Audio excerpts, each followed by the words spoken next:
देवादिदेव महादेव माता पार्वती के साथ होली खेलता है, मेरा कृष्ण कन्हैया राधा रानी के साथ होली खेलता है। आप भी अपने इष्ट मित्रों के साथ होली खेलिए और दिल से खेलिए। एक बात बहुत ध्यान लगाकर सुनिएगा, एक बेलपत्री और उस बेलपत्री में एक चंदन की बिंदी और एक अक्षत का दाना मात्र रखकर भी अगर शिवालय पर चढ़ा दी जाती है,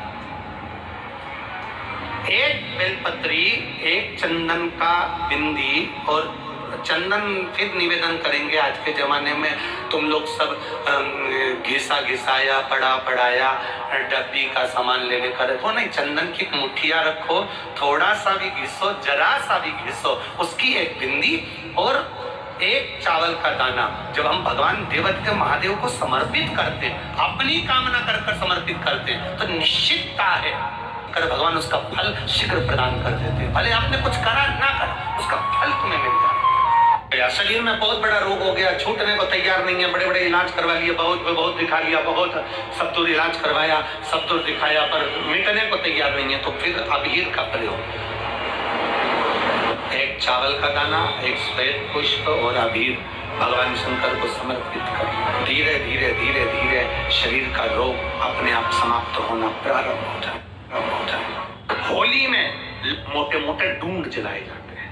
डूंडा की राख तैयार होती है, उसका कालापन जब तैयार होता है उसको उठाकर ले आए और कपड़े में उसको छान कर राख तैयार कर 3-4 बार छानने के बाद उस भस्म को 12 बजे से 1 बजे के बीच में शिव जी को समर्पित कर देता है और उस भस्म को उठाकर उसमें घी मिलाकर मस्तक पर तिलक लगाकर चले जाता है और जिंदगी में कभी हार नहीं सकता, विजय ही पाता है, उसकी कभी हार नहीं हो सकता। 13 तारीख को रात्रि को होली जलेगी, 14 तारीख को खेली जाएगी। 5 मंदिर में हम भी केसरिया जल चढ़ाने के लिए बाबा को जाते हैं।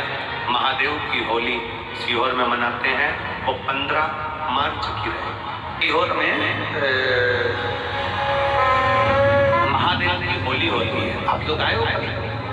जैसे तुम्हारे ब्रज में होली होती है, ऐसे हमारे सीहोर में जिस दिन होली जलती है उसके दूसरे दिन नहीं, होली जल के दूसरे दिन तो द्रोणी होती है, उसके दूसरे दिन, मतलब जैसे आज होली जली है तो कल हमारे यहाँ महादेव की होली नहीं होगी, परसों ऐसा होता है।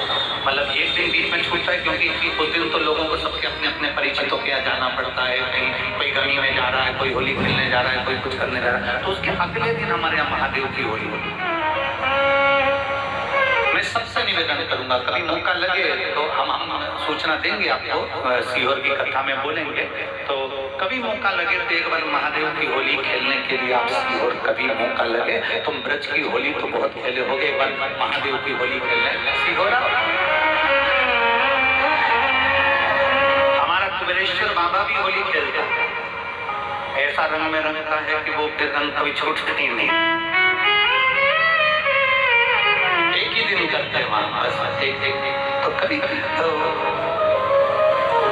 अपने स्वभाव को नहीं बदलना। हम भी उसमें रहते हैं, पूरी होली में आपके साथ में गुलाल खेलने के हम भी साथ तुम्हारे साथ साथ चलते हैं, क्योंकि हम 5 महादेव के साथ होली खेलने के लिए उस दिन निकलते हैं। 5 महादेव, उस दिन हमारा नियम रहता है 5 महादेव के मंदिर जाना है, उनके साथ साथ रंग लगाना।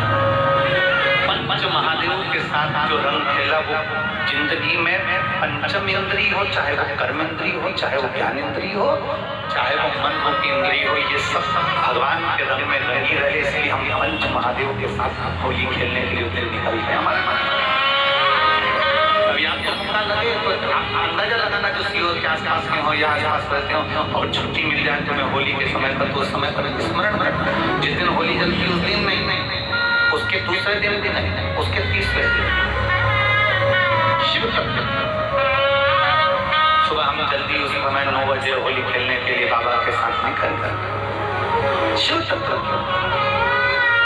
अहम से, अहंकार से दूर हो जाओ, दिवाली तुमको थोड़ा सा अभिमान सिखा सकती है, रक्षाबंधन तुमको थोड़ा सा अभिमान सिखा सकती है, मकर संक्रांति तुमको थोड़ा सा अभिमान सिखा सकती है। कई माताएं मकर संक्रांति पर सामान बांटती है, कोई कहेगी मैंने चलनी बांटी, कोई कि मैं बाल्टी बांटी, कोई कि मैं डब्बा बांटी, मैंने तो ये बांटा, मैंने तो थोड़ा सा अहंकार सिखा सकती है मकर संक्रांति। रक्षाबंधन भी तुमको अहंकार सिखा सकती है, मैंने तो देखो चांदी की राखी बांधी, मैंने सोने की राखी बांधी, मेरे बहन ने साड़ी दी, मेरे भाई ने ये दिया, मेरे भाई ने, वो भी अहंकार सिखा सकती है। दीपावली भी अहंकार सिखा सकती है कि मेरे पर्दे उठने के लगाए, सोफा सेट उठने का लिया, प्लेट सेटने के लिए मैंने घर में राम ऐसी डाली, मैंने गुड़िया पकड़िया ऐसा बनाया, वो भी अहंकार सिखा सकती है।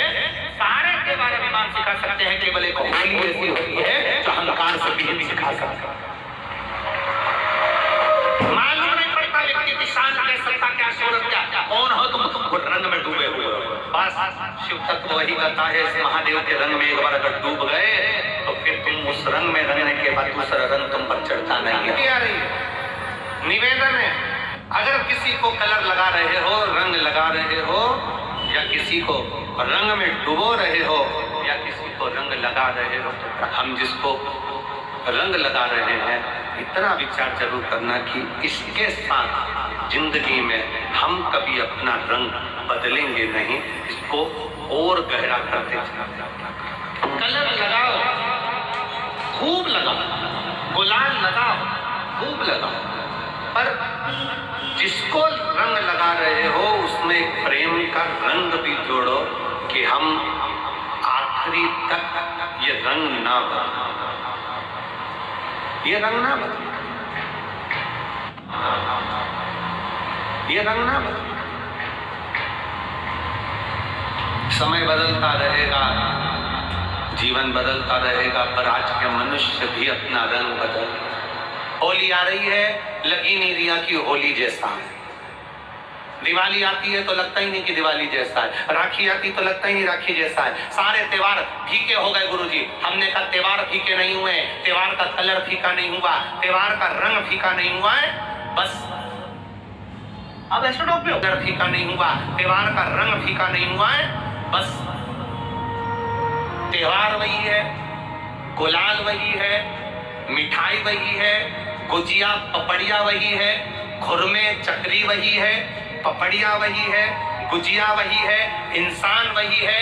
बस बाजार में से जो रौनक समाप्त नहीं हुई है, रौनक आपके भीतर की समाप्त हो गई। आपके भीतर इतनी ईर्ष्या भराती गई, इतनी ईर्ष्या भराती गई, इतनी ईर्ष्या भराती गई कि वो ईर्ष्या के कारण, उस अहंकार के कारण, उस अहम के कारण तुम एक दूसरे से मिलना पसंद नहीं कर पाते। पहले के लोग कहते थे हमारे यहाँ जब होली होती थी इतने लोग आते थे, मिलने जाते थे, गुलाल लेकर जाते थे। आजकल तो कोई दिखता नहीं है। कारण केवल इतना सा है, तुम्हारा अहंकार, तुम्हारा ईगो, तुम्हारा अभिमान तुम्हें अपने घर से बाहर नहीं निकालता। तुम घर से बाहर नहीं निकलते अपने अहंकार के कारण, अपनी काया के कारण, अपनी अभिमतता के कारण। आप दूसरे से मिलना पसंद नहीं करते। जरा सा कोई ने कलर लगाया तुम्हें क्रोध आ गया, जरा सा किसी ने गुलाल लगाया तुम्हें गुस्सा आ गया, जरा सा कोई आया भाभी जी भैया जी करके गुलाल लगा गया, तुम न न न न न न न न न न कहाँ जाओ। इतने वीआईपी हो गए, इतने वीआईपी हो गए, इतने वीआईपी हो गए कि अपने त्योहारों से भी दूर हो गए। मेरा निवेदन है, होली का त्योहार आ रहा है, उस फागुन के त्योहार में मेरा देवाधिदेव महादेव माता पार्वती के साथ होली खेलता है, मेरा कृष्ण कन्हैया राधा रानी के साथ होली खेलता है। आप भी अपने इष्ट मित्रों के साथ होली खेलिए और दिल से। अरे सीहोर जिले में एक होली होती थी, उस होली का नाम हमने पिछली बार बदल दिया था। कौन सी होली करती थी? महादेव की होली। पिछली बार हमारे सीहोर जिले में हमेशा होती आई थी वो होली, थोड़ा उसका नाम हमने चेंज कर दिया था तो उसको महादेव की होली कर दिया था। मेरे सीहोर जिले के रहने वाले सभी रहवासियों से, जिले भर के निवासियों से निवेदन करना चाहूंगा,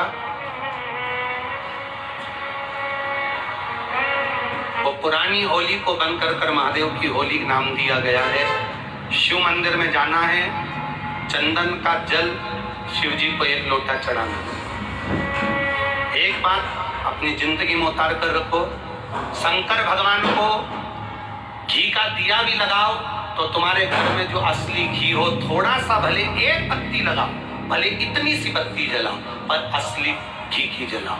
शिव जी को अगर चंदन भी लगा रहे हो तो असली लगाओ। शंकर भगवान को चावल भी चढ़ा रहे हो तो असली चढ़ाओ। शंकर भगवान को अगर अष्टगंध भी चढ़ा रहे हो तो असली चढ़ाओ।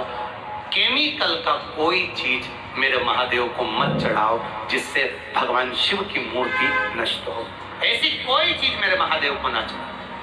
अगर शंकर भगवान के साथ आप होली खेल रहे हो तो चंदन का पानी शंकर भगवान को चढ़ाइए, अष्टगंध का जल भगवान शिव को चढ़ाइए। तो करो तैयारी, आ रहा है त्रिपुंड धारी महादेव की होली। बड़े आनंद के साथ मेरा निवेदन, अपने शिवालयों में, शंकर जी के मंदिरों में, सीहोर जिले के प्रत्येक शिव मंदिर के अंदर चंदन का जल 1 लोटा अवश्य चढ़ाएं। महादेव की होली अवश्य मनाएं और भाव के साथ 5 मंदिर हम भी जाएंगे। कोई जुलूस नहीं, कोई क्रम नहीं, बस बाबा को आराम से जल चढ़ाना ही एक नियम है और बाबा को जल चढ़ाएंगे। आप सब बड़े आनंद के साथ महादेव की होली का स्मरण करिए। महादेव की होली के दिन अष्टगंध चढ़ता है, चंदन चढ़ता है, अबीर चढ़ता है, गुलाल चढ़ता है, और शिव पर होली कुंकू नहीं चढ़ता। पर लिंगाष्टक के अंतर्गत कुमकुम चंदन लेपित लिंगम, यहाँ स्पष्ट किया कि कुंकु चंदन। तो महाराज जी फिर ये चरित्र का वर्णन, कुंकु तो ये लिखा कि कंकु चढ़े, तो बहुत ध्यान देना महाराज। शंकर भगवान के शिवलिंग पर आपको फिर निवेदन करो, भगवान शंकर का ये शिवलिंग है, ठीक है, ध्यान ध्यान। ये माता पार्वती का स्थान, बीच में शोक सुंदरी, राइट लेफ्ट भगवान के पुत्र, ऊपर 5 कन्या। पूरे शिवलिंग पर आप सब कुछ समर्पित करो, और कुंकू जब भी शंकर को चढ़ाओगे तो जो पार्वती का स्थान है वहीं पर आप चढ़ाएं, पार्वती स्थान। क्योंकि माता जगजननी जगदम्बा माता पार्वती ने शंकर से जो मांगा है, आपके शरीर पर रक्तम बना, ठीक है, आपके शरीर पर रक्तम बना महाराज। क्योंकि कोई भी पत्नी अपने पति को कभी रक्त में सना हुआ नहीं देखना। महादेव की होली के दिन और बेलपत्री की जड़ के नीचे जाकर प्रयास करा करो कि लाल चंदन का जल, लाल चंदन को घिसकर कलश में उस चंदन को डालकर जल भरकर उसको बेलपत्री की जड़ के नीचे सींचन करने का प्रयास करो कि धीरे धीरे कर कर वो दुख समाप्त होगा, वो तो कटेगा ही। एक बहुत ध्यान देने वाली बात है कि अगर मान लो कि कहीं पैसा अटक गया है, नहीं आ रहा है, बहुत अथक प्रयास कर लिया, चंदन का जो जल होता है, ये व्यक्ति के जीवन में जो धन कहीं रुक गया, अटक गया, नहीं देना, बेलपत्री के वृक्ष के नीचे, जड़ के नीचे सींचन करने से वो प्राप्त होता है। अथर्ववेद वर्णन किया गया कि पीपल के वृक्ष की जो जड़ होती है, बेलपत्री के वृक्ष की जो जड़ होती है और आंवले के वृक्ष की जो जड़ होती है, इसके नीचे स्वर्ग का निवास होता है। किसका निवास है? स्वर्ग का निवास। जहां पर ये वृक्ष होता है और उस वृक्ष के नीचे बैठकर हम जब किस जल का सींचन कर रहे हैं, जैसे अभी आपको कहा था कि जल में अगर लाल चंदन मिला हो और आप बेलपत्री के जड़ में सींचन कर रहे हैं तो लक्ष्मी की आवक बढ़ेगी। कहीं पैसा अपना अटक गया, नहीं आ रहा, आएगा। पीपल की जड़ में इत्र का जल, पीपल की जो जड़ होती है उसमें इत्र का पानी, थोड़ा सा जल, उसमें थोड़ा सा इत्र का भाग हो महाराज, और आप भगवान पीपल देव, पीपलेश्वर महादेव का स्मरण कर कर पीपल की जड़ में अगर जल चढ़ा रहे हैं और मान लो शरीर में कोई कष्ट हो गया है, शरीर में कोई रोग हो गया है, कोई मालूम पड़े ये हाथ 4 दिन से दुख रहा है या 4 दिन से ये नस दब गई है या ये कमर दब रही है, तो आप 2-4 दिन कर देखो। कलश के अंदर जल में इत्र का थोड़ा सा भाग, पीपल की जड़ के नीचे आप उसका सिंचन करिए पिपलेश्वर महादेव के नाम से। उस जल को थोड़ा सा भाग लेकर आ जाओ, उसी में से जो चढ़ाया है, और उस स्थान पर जहां कष्ट है उसको लगाना प्रारंभ करिए। 2 दिन 3 दिन कर देखो। प्रैक्टिकल करने में क्या जाता है, शिवर वाला महाराज झूठ बोल रहा हो तो कभी कभी अगर ऐसा लगे जीवन में कि दुख बहुत ज्यादा आ गया है, बहुत तकलीफ आ गई है, तो लाल चंदन को घिसकर उस लाल चंदन का लेपन भगवान शंकर पर कर फिर पानी चढ़ाओ। अगर कोई संकट भारी है और निकट, जैसे किसी नारी का गर्भ नहीं ठहर रहा, 15 साल हो गए, 20 साल हो गए, 25 साल, जैसे इसने लिखा एक माता ने कि 18 साल की बेटी हो गई थी पर संतान में पुत्र नहीं, तो उसने भाव से कथा सुनी। ऐसे आपके भीतर अगर 20 साल हो गए, 25 साल हो गए, 30 साल हो गए, संतान का सुखी नहीं है, लाल चंदन का लेपन बाबा भोलेनाथ पर करना प्रारंभ करो। पीठिका पर लाल चंदन का लेपन करना प्रारंभ करो, लाल चंदन से बाबा का श्रृंगार करना प्रारंभ करो। एक बेलपत्री पर लाल चंदन, दोनों पत्ती नीचे वाली, जो नीचे की जो 2 पत्ती होती है इस पे लाल चंदन, और बीच वाली पत्ती पर पीला चंदन लगाकर बाबा के शिवलिंग को समर्पित करिए, बाबा से प्रार्थना करिए, रोज प्रार्थना करो। परंतु एक बात का स्मरण रहे, 25 साल हो गए, 20 साल हो गए, 30 साल हो गए, संतान नहीं, तो पहले जल से अभिषेक कराना, अभिषेक कराकर जल का आचमन करने के बाद हाथ को खासा करना, धोना, उसके बाद में फिर वापस बाबा का स्नान कराओ, फिर चंदन का लेपन कराओ, फिर 1 लोटा जल चढ़ाकर बाबा का स्नान कराओ। बाबा का बड़ा सुंदर भाव से लाल चंदन से जो अभिषेक करता है, बाबा को लेपन कर फिर जल चढ़ समर्पित करता है, निश्चित है उसकी गोदी मेरा देव अधिदेव महादेव जरूर बनता है, निश्चित है। हम तो बेटियों से भी करते हैं, जिसका विवाह नहीं हो रहा हो, 25 साल, 30 साल, 27 साल, 28 साल, 32 साल, 40 साल हो गए हो, नहीं हो रहा हो बेटा बेटी का विवाह, उसे लाल चंदन का प्रयोग अशोक सुंदरी वाली जगह पर 7 बिंदी लाल चंदन की लगाकर 7 बेलपत्र 7 बिंदी पर रखिए और महाराज अपनी कामना कर भगवान से आइए, बाबा देगा, करेगा, 3-4 महीने में विवाह पक्का करेगा। ये लाल चंदन की महत्वता है, शुद्ध तत्व। रोग बढ़ गया, बेलपत्री के वृक्ष के नीचे दीप लगाना प्रारंभ करो, बाबा से विनती कर घी का दिया लगाइए बेलपत्र वृक्ष के नीचे, बाबा से निवेदन करिए, रोग निवारण। एक लाल चंदन होता है, एक पीला चंदन होता है, 2 तरह का चंदन होता है। जैसे अगर हफ्ते में 1 बार, कितने समय में, जम के बोलो जरा, हफ्ते में 1 बार प्रयास करा करो कि लाल चंदन का पानी हम शिव जी को समर्पित करें। और लाल चंदन का पानी अगर शंकर जी को समर्पित कर रहे हो तो शिव मंदिर में चढ़ाने के बाद में थोड़ा सा पानी बचा हुआ किसी बेलपत्री के वृक्ष के नीचे समर्पित कर, बचा हुआ किसी बेलपत्री के वृक्ष के नीचे समर्पित कर, किसी भी बेलपत्र के वृक्ष के नीचे लाल चंदन का पानी थोड़ा समर्पित करें। जैसे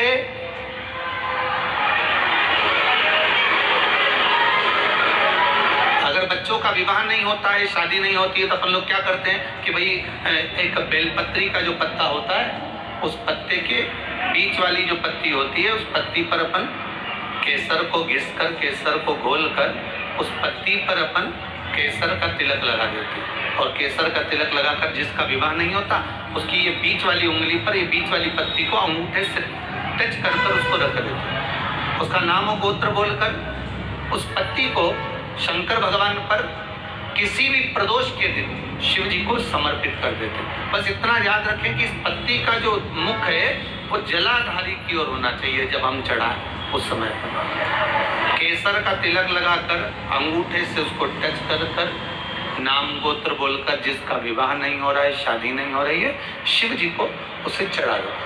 किसी भी प्रदोष और किसी भी शिव मंदिर में आप उसको समर्पित कर सकते। किसी भी प्रदोष को किसी भी शिव मंदिर में आप समर्पित कर दीजिए, बाबा से निवेदन करिएगा, बाबा स्वीकार करेगा और विश्वास है कि 3 महीने में बाबा उसका विवाह पक्का कर ही देगा। ये पक्का शिव स्मरण करना। भगवान देवादिदेव महादेव की कथा कह रही है, शंकर का चरित्र कह रहा है, मेरे शिव का अनुमोदन कर रहा है कि शिव महापुराण विश्वास को जागृत करती है।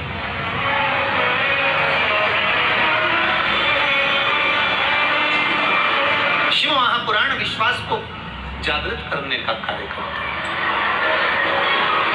और जब